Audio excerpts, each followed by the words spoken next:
Gênesis capítulo de número 3 é o texto que vamos considerar neste dia que se chama pelo nome do nosso Deus.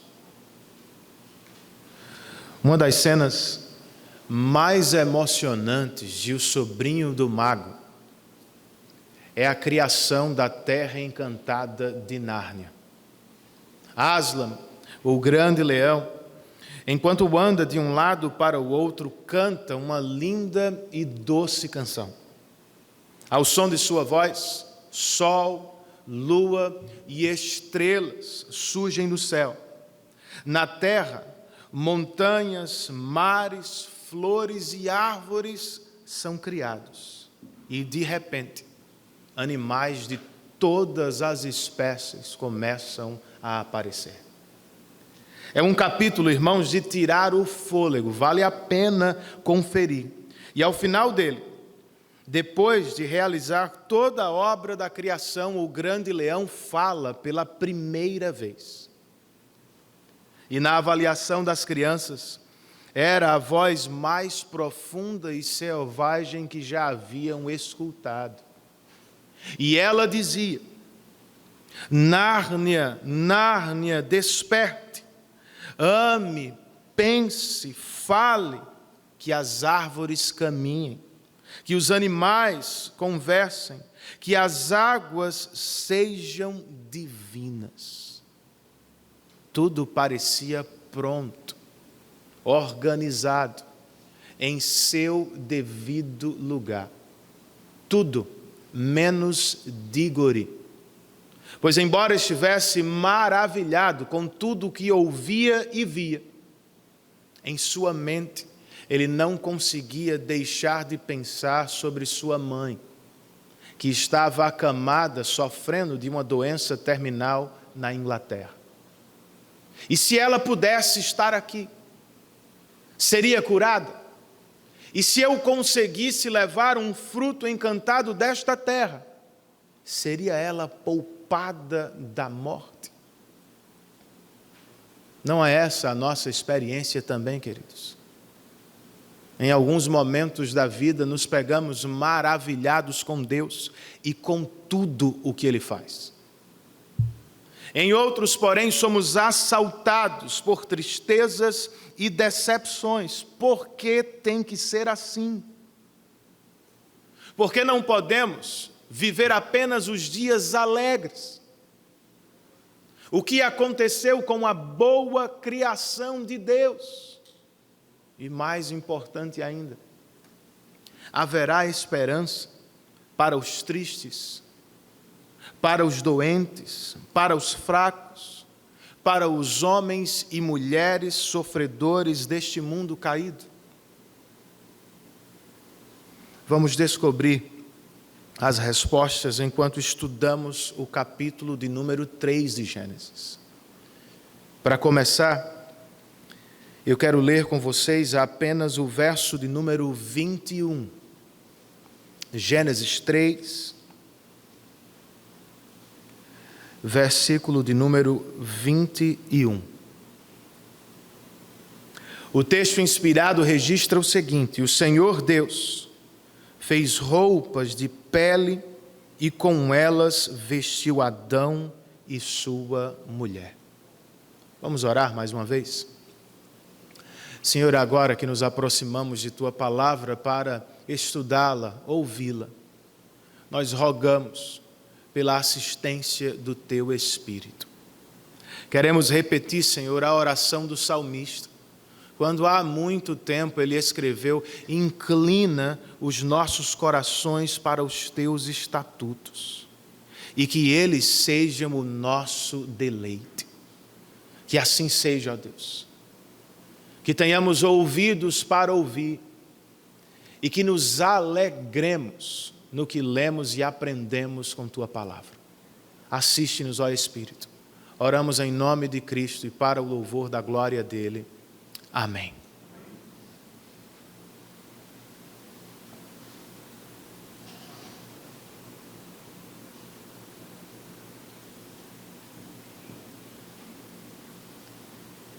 Em breve, queridos, No curso que o presbítero Diogo está ministrando em nossa escola bíblica, vocês ouvirão algo sobre hermenêutica especial. Trata-se da disciplina que nos ajuda a ler e entender os mais diversos gêneros literários da Bíblia. É provável que, falando das narrativas, o presbítero Diogo diga algo do tipo: prestem atenção à voz dos personagens principais da história e não deixem de perceber as palavras e expressões que o autor sagrado usou. São marcadores textuais. São dicas valiosas para quem quer estudar as Escrituras. Falando de nosso capítulo, uma narrativa também, eu quero chamar a sua atenção para duas observações bem importantes. A primeira delas trata da estrutura do texto. O autor sagrado organizou as falas de Deus em um quiasmo, uma espécie de triângulo. Deus primeiro fala com o homem, depois com a mulher, e a ponta do triângulo com a serpente. Voltando, ele fala com a mulher e, por fim, outra vez, com o homem. Ao centro desta estrutura está a serpente. E Deus lhe dirige as mais severas de suas palavras. Contudo, irmãos, é com o homem que Deus fala ao começo e ao final.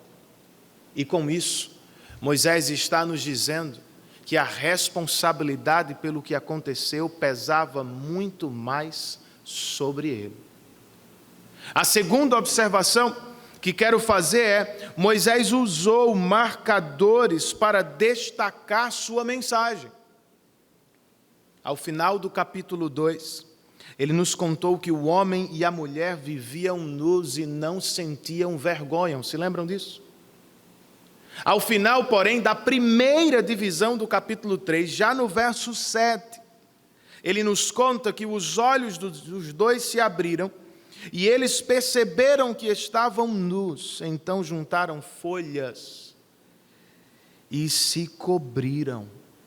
Esse foi o primeiro efeito da queda. Nem tudo, porém, está perdido. Pois ao final deste mesmo capítulo 3, no verso que lemos mais cedo, o próprio Deus resolve vestir o homem e a mulher. Com isso, Moisés estava dizendo aos escravos hebreus e aos crentes sofredores de todas as épocas que, apesar da queda, Deus vai triunfar sobre o pecado, sobre o diabo e sobre a morte, irmãos. Como é que vai se dar esse triunfo, pastor? E qual é a nossa esperança em um mundo manchado pelo pecado? Vamos aprender, queridos, enquanto ouvimos o Espírito falar neste capítulo. Comecemos com a tentação da queda. O verso 1 registra o seguinte: ora, a serpente era o mais astuto de todos os animais selvagens que o Senhor Deus tinha feito. E ela perguntou à mulher: foi isto mesmo que Deus disse? Não comam de nenhum fruto das árvores do jardim? A conjunção que liga os capítulos também nos prepara para algo assustador aqui, irmãos. Na boa criação de Deus, há alguém mau. Estamos falando da serpente, um animal astuto e criado por Deus, que, ao que tudo indica, foi possuído por Satanás. Moisés, no entanto, não está muito preocupado com a natureza desta serpente. Seu foco são as falas dela. Foi isto mesmo que Deus disse? Não coma de nenhum fruto das árvores do jardim? Não é ainda um ataque frontal à palavra de Deus, irmãos. Trata-se de uma tentativa de desviar a atenção da mulher da enorme provisão que Deus havia feito para a única proibição do jardim do Éden. Versos 2 e 3. Respondeu a mulher à serpente: podemos comer do fruto das árvores do jardim. Mas Deus disse: não comam do fruto da árvore que está no meio do jardim, nem toquem nele, do contrário, vocês morrerão. Em uma primeira leitura, não nos parece que há algo de errado aqui, mas há, queridos. Como observa um comentarista, Eva menosprezou os privilégios, diminuiu, aumentou a proibição e minimizou a ameaça.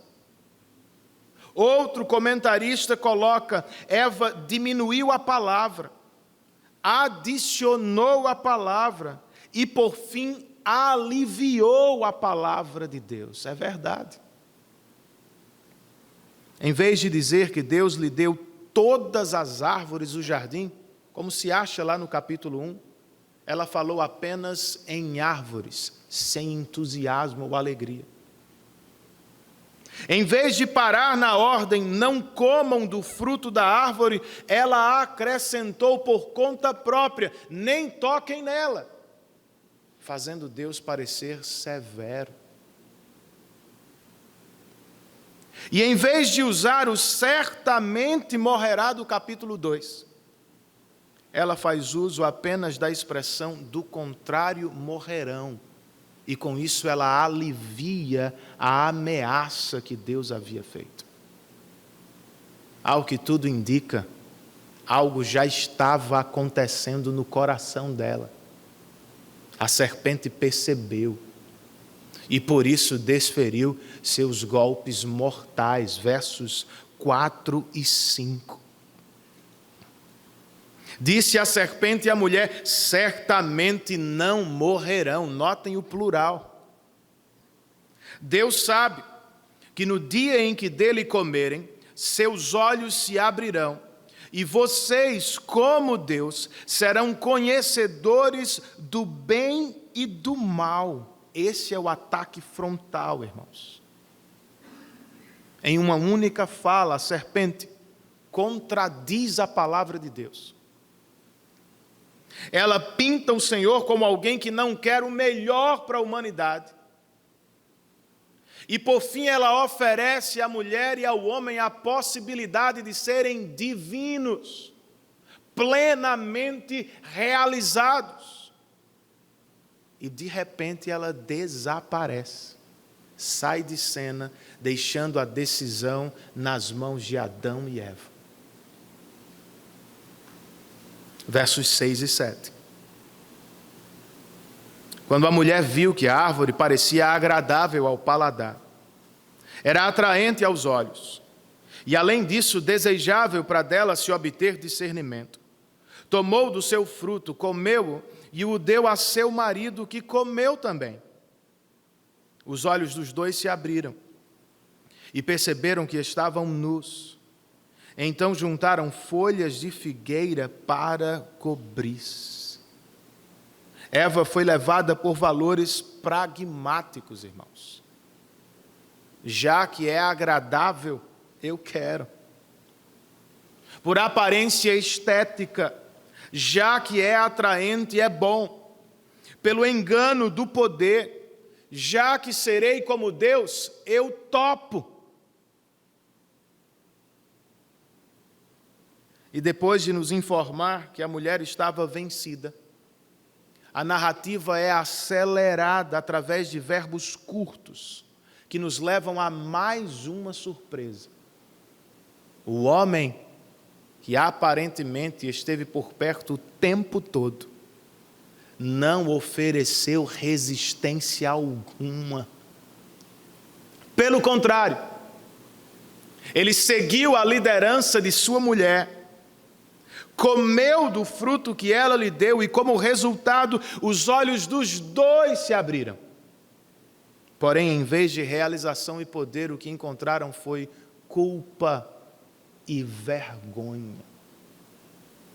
Esse foi o primeiro efeito da queda, irmãos. Deixando para a próxima divisão, vamos nos concentrar por agora na tentação da queda. O que é que aprendemos com o que acabamos de ler aqui? Sim, pois Moisés não está apenas relatando o que aconteceu, irmãos. Ele está instruindo os hebreus sobre os perigos que eles vão enfrentar na terra de Canaã. Como eles, nós também vivemos cercados por inúmeros perigos espirituais, e por isso precisamos dar ouvidos ao que temos aqui. Comecemos com algo básico que por vezes nós esquecemos. Nós não somos melhores do que o homem e a mulher desta narrativa. Pense comigo.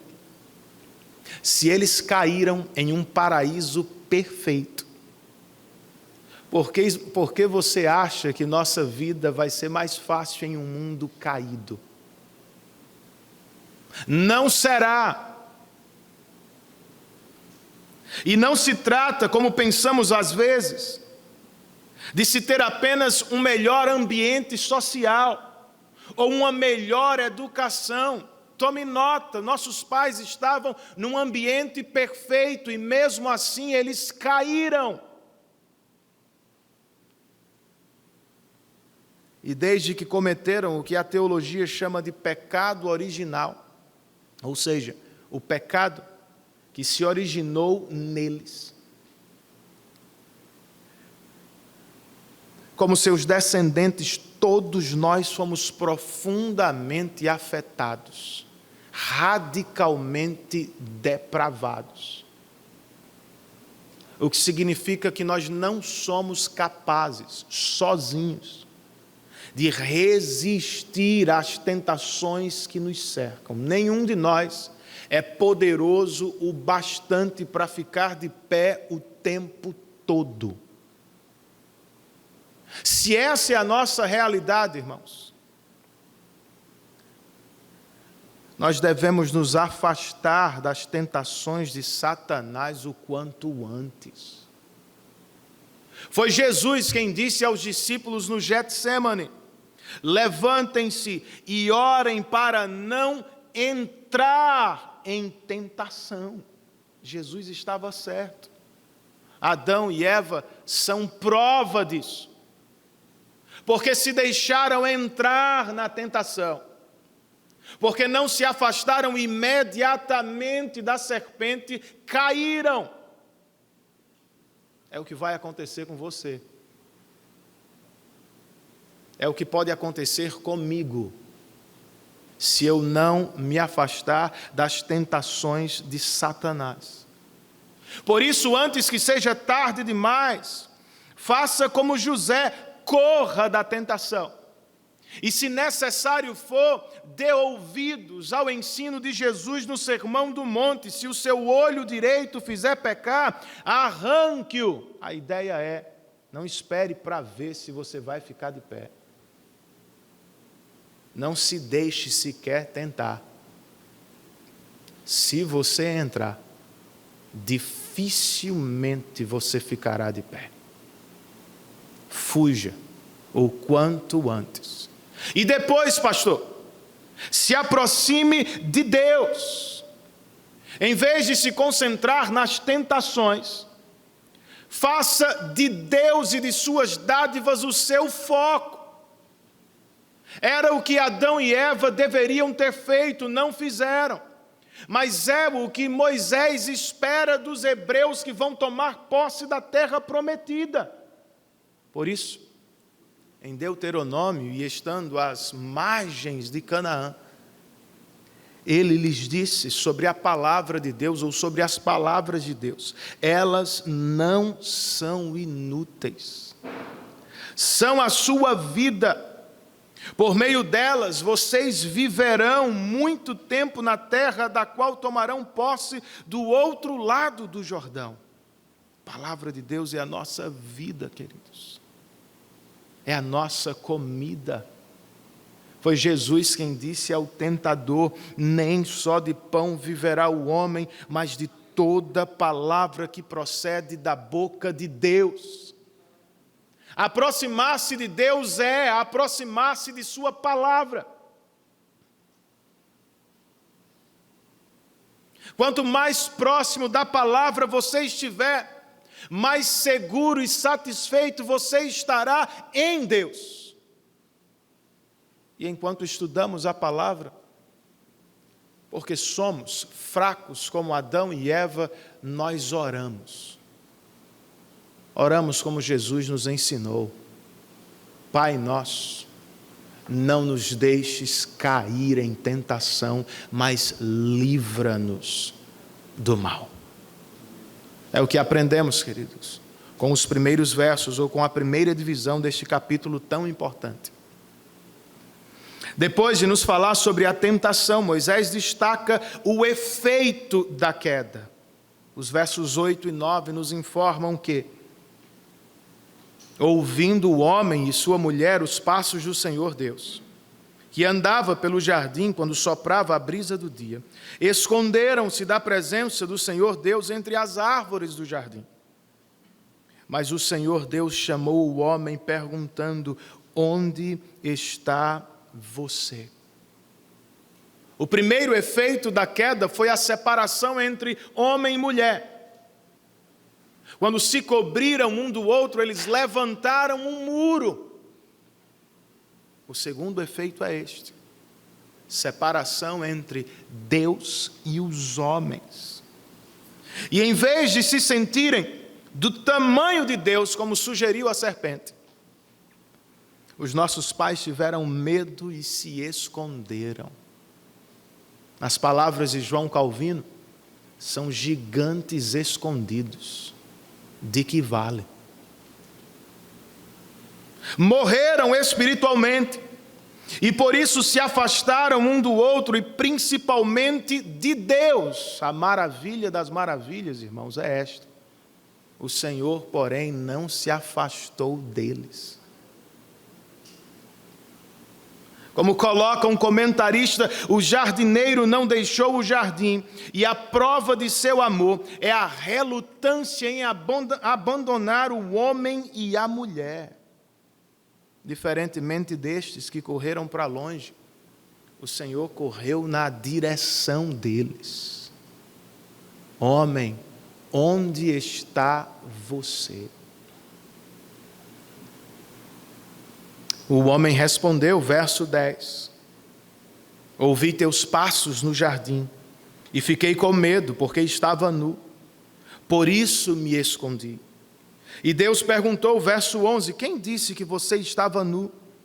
Você comeu do fruto da árvore da qual o proibi de comer? Disse o homem: foi a mulher que me deste por companheira que me deu do fruto da árvore e eu comi. Percebam, não há nenhum sinal de arrependimento aqui. Adão parece preocupado apenas com os próprios sentimentos. Eu tive medo. E em vez de assumir a responsabilidade, ele aproveita a oportunidade para apontar para Eva e para Deus. No capítulo anterior, irmãos, ele cantou uma poesia para ela. Agora, depois do pecado, ele está transferindo sua culpa para ela. Até aqui, o homem andava alegre e confiantemente com Deus todos os dias.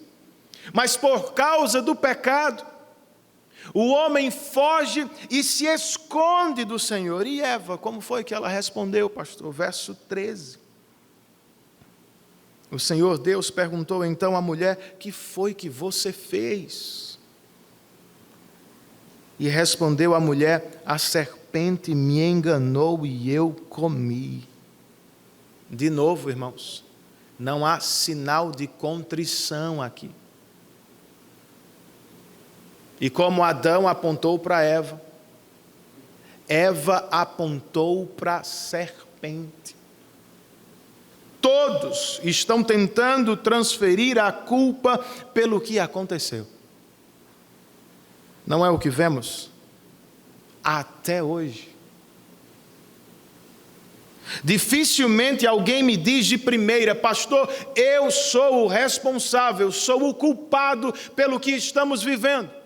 Geralmente o que ouço é: eu fiz porque ele fez. Eu respondi porque ela começou. Não há resolução de conflitos sem reconhecimento de culpa, queridos. Enquanto não pararmos de olhar para os pecados dos outros, e enquanto não encararmos os nossos próprios pecados, não conseguiremos resolver nossos problemas de verdade. E sobre o assunto tem um detalhe extremamente importante neste texto. É verdade que foi Eva quem comeu primeiro do fruto proibido. No entanto, quando Deus chegou ao jardim, Ele falou primeiro com Adão. Sim, meu irmão, como ouvimos semana passada, sua esposa é sua auxiliar. Ela tem responsabilidades no lar e na família, mas a liderança ainda é sua. Se ele for à sua casa, ele não vai falar primeiro com ela. Ele vai querer conversar com você. Então, em vez de sempre se lamentar da esposa, de tentar transferir a culpa para o trabalho, de tentar transferir a responsabilidade para a igreja, faça melhor. Assuma o ministério que Deus lhe deu e lidere a sua família de maneira piedosa para a glória do Senhor. Sua esposa não precisa apenas de departamento feminino. Seus filhos não precisam só de grupos de jovens e adolescentes. Mais do que tudo isso, eles precisam de você, meu irmão. Você é o pastor de sua casa. Meu pastoreio é limitado em seu alcance. Você não pode esperar sempre pela igreja, pelos oficiais, pelos amigos, pelos irmãos. Você tem essa responsabilidade. Nossa casa é, em grande medida, o que fazemos ou deixamos de fazer por ela. Mas verdade seja dita, desde que o pecado entrou no mundo, tem sido difícil liderar a família. Outro desafio, irmãos, ou melhor, outro efeito do pecado, como ouvimos, foi a separação entre os homens e Deus. Naturalmente vivemos como Adão. Ou fugimos de Deus por medo, ou nos aproximamos dele por interesses próprios. É como escreve Paulo aos Romanos: não há nenhum justo, nenhum sequer. Não há ninguém que entenda, ninguém que busque a Deus, pois todos se desviaram, tornaram-se inúteis. Não há ninguém que faça o bem, não há nenhum sequer. Goste você ou não, essa é a nossa condição pós-queda. Ou nos sentimos inadequados e por isso fugimos, ou buscamos a Deus, não por Deus, mas por nós mesmos. Será que este é você, amigo? Porque sabe que é um pecador, você vive fugindo de Deus? Acha que Ele jamais vai recebê-lo, amá-lo? Ou será que você é um religioso? Alguém que usa Deus para chegar aonde realmente quer? Seja qual for a situação, tudo pode mudar se ouvir a voz do Senhor. Esta, aliás, é a nossa sorte, irmãos. Por nossos pecados, naturalmente nós nos afastamos de Deus, mas por amor eterno, Ele insiste em se aproximar de nós. E não estamos falando de uma questão de mérito humano. Estamos falando da graça divina. Por graça, Ele escolhe. Por graça, Ele chama. Por graça, Ele salva. Louvado seja o nome do nosso Deus por isso. E é o que Ele pode estar fazendo agora. Talvez esteja lhe chamando: onde está você? Se Ele veio, venha até Ele. E se nós já fomos alcançados por este Deus que veio, irmãos, vamos aproveitar este momento de culto para louvá-lo por sua graça e misericórdia, pois onde estaríamos nós?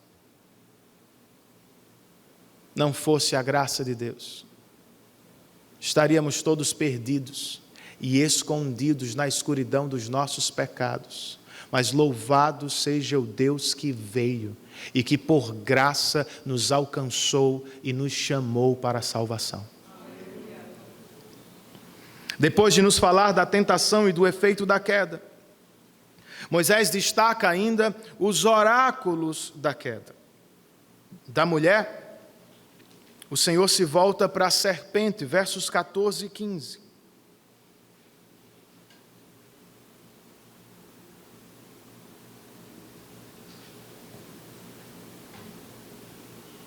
Então o Senhor declarou à serpente: uma vez que você fez isso, maldita é você entre todos os rebanhos domésticos e entre todos os animais selvagens. Sobre o seu ventre você rastejará, e pó comerá todos os dias da sua vida. Porém, inimizade entre você e a mulher, entre a sua descendência e o descendente dela. Este ferirá a sua cabeça, e você lhe ferirá o calcanhar. Estudiosos sugerem que a primeira parte desse oráculo foi dirigida ao animal e que a segunda foi direcionada a Satanás. Faz sentido. Como animal, a serpente será maldita entre todos os animais da terra, ou seja, ninguém vai gostar dela. Parece ser o caso mesmo, né? E como adversário de Deus, ela vai ser humilhada. Rastejará e comerá pó, e por fim será derrotada. Não sem antes lutar, irmãos. Pelo que lemos aqui, haverá luta constante entre a descendência da mulher e a descendência da serpente, até que um descendente da mulher chegue para pôr fim à guerra. Ele será ferido no calcanhar, mas ele também vai pisar a cabeça da serpente para a glória de Deus.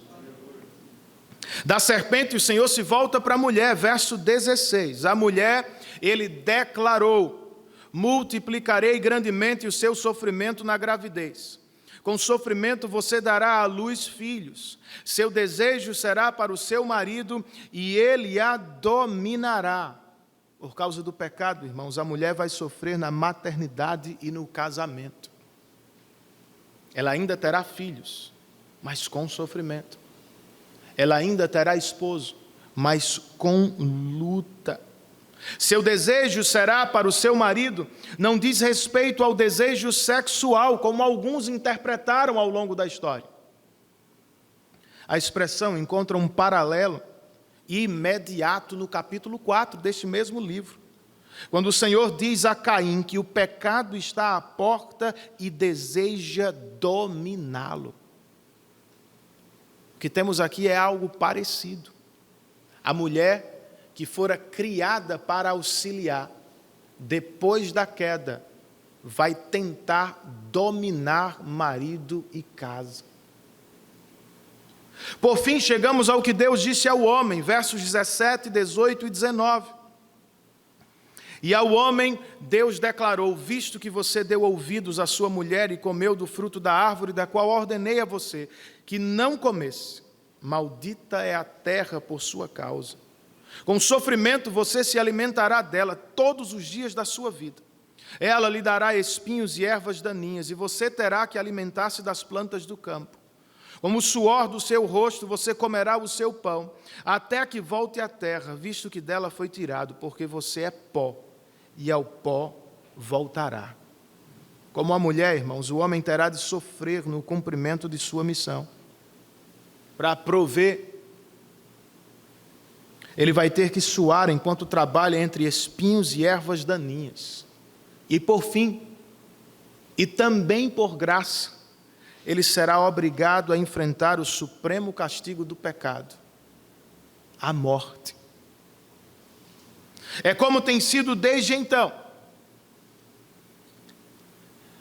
E eu queria chamar sua atenção para esse detalhe: os oráculos da queda não são mandamentos que devem ser obedecidos, são declarações sobre a realidade. É como as coisas são desde então. A mulher não precisa escolher sofrer para dar filhos, ela pode escapar ao sofrimento se quiser. Ela não terá como escapar todo sofrimento. O homem não precisa escolher um trabalho que vai fazê-lo sofrer mais. Mas ele precisa ter a consciência de que qualquer trabalho vai lhe impor algum nível de sofrimento. Se esta é a realidade, nós temos que ser realistas em nossas expectativas. Minha irmã em Cristo, nenhum casamento vai realizá-la completamente. Meu irmão em Cristo, nenhum trabalho será capaz de completá-lo totalmente por causa do pecado. Como vemos neste capítulo, os homens são ora negligentes, estão distantes da família, ora autoritários. As mulheres, por sua vez, acompanham Eva. Ora são manipuladoras, ora são insubmissas. É esta a nossa experiência. Você, um pecador, comedor de feijão, casou-se com outro pecador igual a você. Essa é a realidade. De modo semelhante, irmãos, não deveríamos nutrir falsas expectativas quanto ao trabalho. Jovens, qual é o trabalho perfeito? Para qual trabalho eu fui criado, meu filho? Você foi feito para trabalhar e não para um trabalho específico. Ao longo da vida você vai ter de enfrentar inúmeras atividades profissionais. E com um detalhe, nenhuma será capaz de realizá-lo plenamente, pois trabalho é só trabalho, não é Deus. Então deixe de besteira, de romantizar, de divinizar, de achar que essa profissão é melhor do que aquela, ou que você foi feito para essa e não para outra. A vida dá muitas voltas, você vai ter que se reinventar, como muitos de nós estamos fazendo agora. O que importa é que tudo seja feito para a glória e louvor do nosso Deus. Ao mesmo tempo, irmãos, como crentes que somos, nós temos o dever de ser esperançosos. Por quê, pastor? Porque em Gênesis 3, nós temos o que os teólogos chamam de o proto-evangelho, ou o primeiro evangelho. Embora o mundo esteja mesmo em guerra, o Senhor já aqui nos prometeu uma vitória final e um vencedor. Falando sobre ele, Paulo escreveu aos Gálatas: a Escritura não diz e aos seus descendentes, como se falasse de muitos, mas ao seu descendente, dando a entender que se trata de um só, isto é, Cristo. Sim, Cristo foi ferido no calcanhar, a descendência da serpente o pregou a uma cruz maldita. Ali, porém, Cristo venceu a serpente, o pecado e a morte, irmãos. Por causa dele e por pura graça de Deus, nós já não precisamos mais viver o tempo todo sob as maldições dos oráculos da queda. Ainda não estamos livres totalmente dos efeitos do pecado. Mas o Espírito que nos deu nova vida iniciou um trabalho de santificação. Pouco a pouco Ele vai nos movimentando dos efeitos da queda para os efeitos da cruz. Na prática, homens redimidos vão deixando de ser negligentes e autoritários, vão se tornando líderes espirituais, provedores e protetores de sua casa. Mulheres redimidas, antes insubmissas, manipuladoras, pouco a pouco, sob a influência do Espírito e da palavra, vão se aproximando do que Deus espera delas. Confiança e submissão alegre. Trabalho, irmãos, por causa do Evangelho, deixa de ser Deus, deixa de ser um demônio, vira um instrumento através do qual nós glorificamos a Deus e prestamos o bem à sociedade. Só isso. E ao mesmo tempo, tudo isso para o louvor da glória do nosso Deus.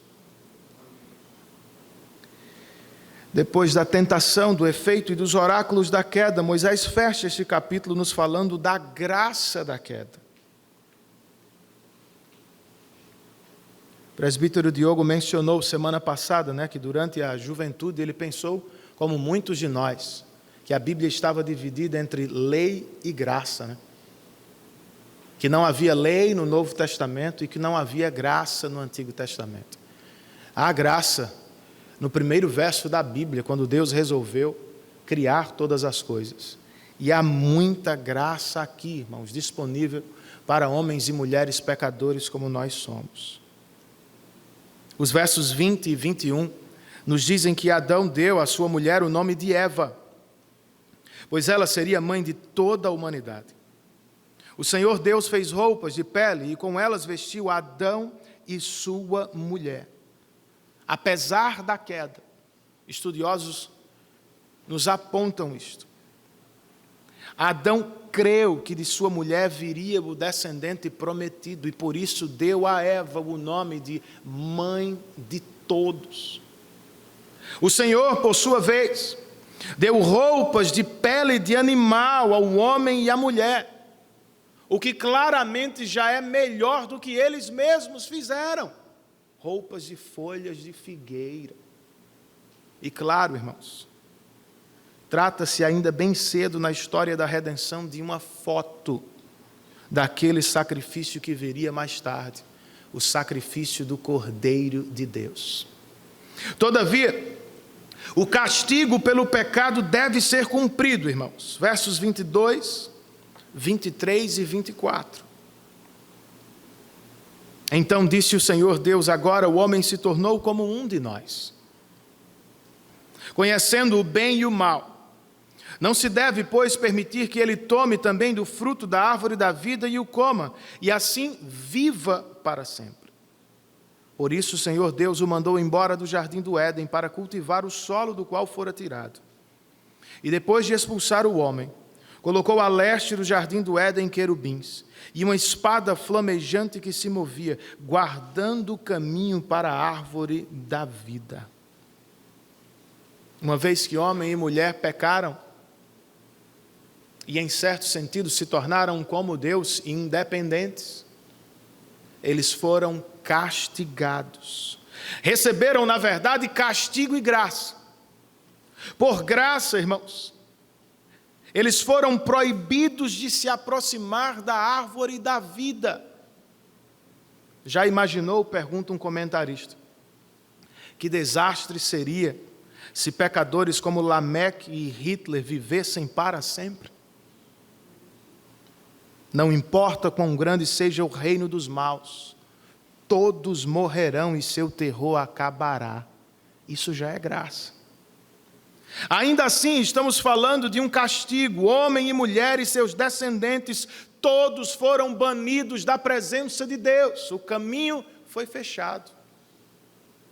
E à porta do jardim, querubins e espada flamejantes comunicavam: pecadores não são aceitos na presença de Deus, a não ser que Deus mesmo lhes faça um caminho.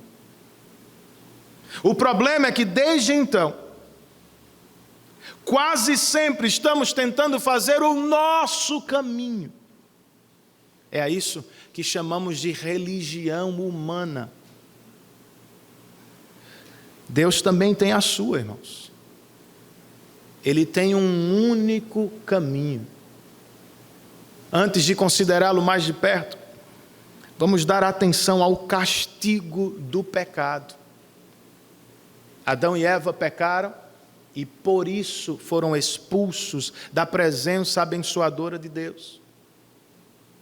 Os cananeus, com quem os hebreus vão se encontrar em breve, pecaram e por isso foram expulsos de sua terra. Se não derem a devida atenção a esta mensagem, os israelitas mais tarde, como sabemos que aconteceu, também perderão a terra prometida que receberam de Deus. Você acha que Deus mudou, meu irmão? Se tratarmos o pecado com brandura, irmãos, como algo corriqueiro e normal, eu e vocês também sofreremos. Mesmo crentes, é possível que momentaneamente sejamos expulsos da presença abençoadora de Deus. É o que você quer? Não, eu sei. Então vamos dar atenção ao que temos neste capítulo, estejamos atentos às tentações do pecado. E enquanto as consideramos, lembremos, haverá um preço, caso resolvamos trilhar o caminho do pecado. A situação é tão crítica que sozinhos nós não temos como voltar à presença de Deus, irmãos. Como Adão, nós tentamos, fabricamos nossas próprias roupas, boas obras, justiça própria, religião, não são, porém, suficientes, eficazes, a fim de voltarmos à presença de Deus. Outra vez, Deus mesmo precisa fazer um caminho. E Ele fez, irmãos. A promessa era: um descendente vai vencer a serpente, o pecado e a morte. Mas como se dará a vitória?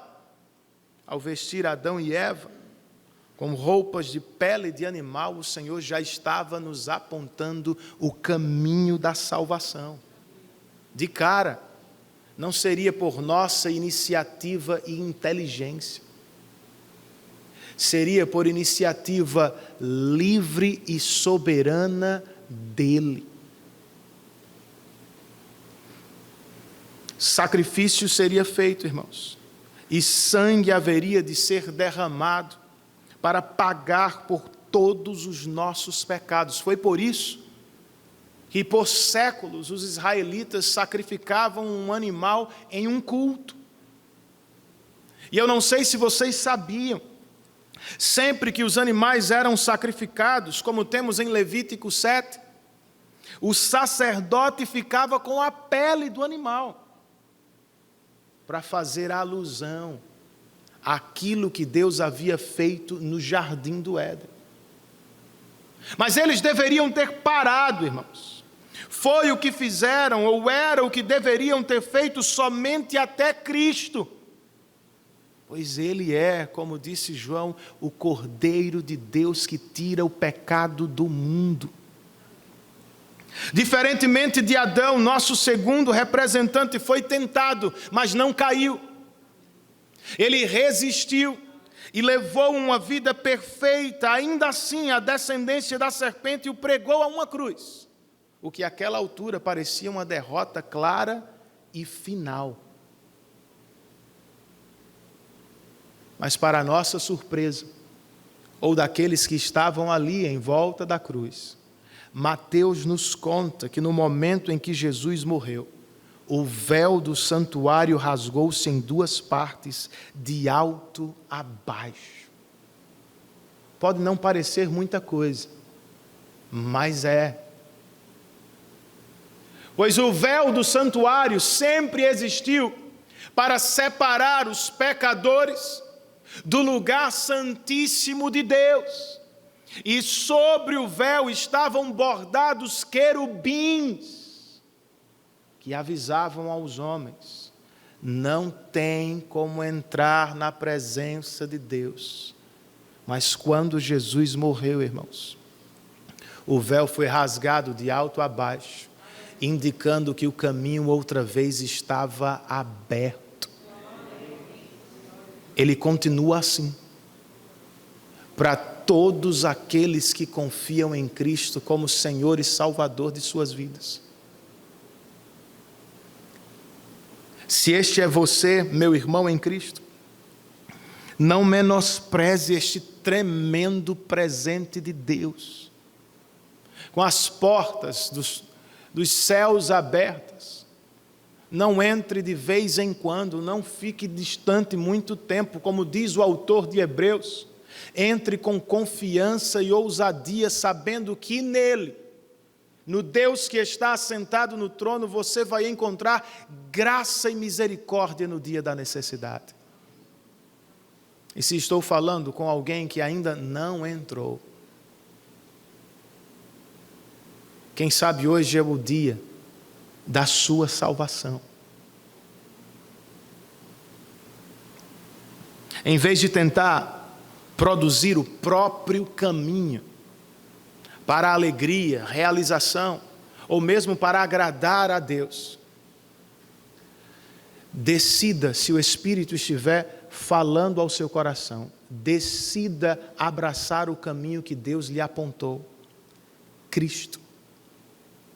Abandone os próprios pecados e, pela fé, entregue-se aos cuidados de Cristo. Você sairá daqui livre da condenação eterna. E a partir de agora começará a desfrutar da comunhão com Deus, algo para a qual você foi criado. Vai começar hoje e jamais terá fim. Você gozará de plena alegria no Senhor por toda a eternidade. Não é o que queremos experimentar, amigos? Não sei se lembram da experiência de Diggory, encantado com Nárnia e triste com a Inglaterra. E se minha mãe pudesse estar aqui? E se eu pudesse lhe levar um fruto encantado de Nárnia, seria ela curada? Ao final deste livro, irmãos, depois de chorar com Diggory, o grande leão lhe dá um fruto de Nárnia e acrescenta: em seu mundo, o fruto não trará vida eterna, mas terá poder para curar. Essa é a nossa experiência, irmãos. Nós vivemos o famoso já e ainda não. Se estamos em Cristo, já fomos salvos da condenação eterna do pecado, mas ainda vivemos os efeitos do pecado na vida. Em breve, porém, as coisas vão mudar, meu querido. Eu concluo com as palavras do apóstolo João, que no Apocalipse registrou: então vi novos céus e nova terra, pois o primeiro céu e a primeira terra tinham passado, e o mar já não existia. Vi a cidade santa, não apenas um jardim, mas uma cidade, a nova Jerusalém, que descia dos céus da parte de Deus, preparada como uma noiva adornada para o seu marido. Ouvi uma forte voz que vinha do trono e dizia: agora o tabernáculo de Deus está com os homens, com os quais ele viverá. Eles serão o seu povo, e o próprio Deus estará com eles e será o seu Deus. E eis que ele enxugará dos seus olhos toda lágrima, e não haverá mais morte, nem tristeza, nem choro, nem dor, pois a antiga ordem já passou. Eis pelo que aguardamos, irmãos. Aguente firme e espere de todo o seu coração a nova Jerusalém que descerá dos céus. Curve a sua cabeça e faça uma oração em resposta àquilo que você ouviu nesta manhã.